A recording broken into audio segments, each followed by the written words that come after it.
بسم اللہ الرحمن الرحیم۔ حدیث نبوی صلی اللہ علیہ وآلہ وسلم۔ حضرت زید بن ثابت رضی اللہ عنہ سے روایت ہے کہ نبی صلی اللہ علیہ وآلہ وسلم نے مسجد میں کھجور کی چٹائی کو کھڑا کر کے حجرہ سا بنا لیا تاکہ سکون سے رات کی نماز پڑھ سکیں۔ اللہ کے رسول صلی اللہ علیہ وآلہ وسلم نے کئی راتیں اسی میں نماز پڑھی، حتیٰ کہ لوگ بھی آپ کے قریب جمع ہونے لگ گئے اور آپ کی نماز کے ساتھ نماز پڑھنے لگے۔ پھر ایک رات انہوں نے آپ کی آواز محسوس نہ کی۔ انہوں نے سمجھا کہ آپ سوئے ہوئے ہیں۔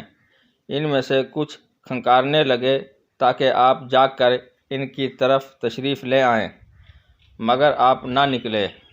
پھر صبح کے وقت آپ نے فرمایا، جو کچھ تم کرتے رہے ہو میں دیکھتا رہا ہوں، مگر اس لیے نہیں نکلا کہ مجھے خطرہ پیدا ہوا کہ کہیں تمہارے ذوق و شوق کی وجہ سے تم پر رات کی نماز فرض ہی نہ کر دی جائے، اور اگر تم پر فرض کر دی جاتی تو تم اسے ادا نہ کر پاتے۔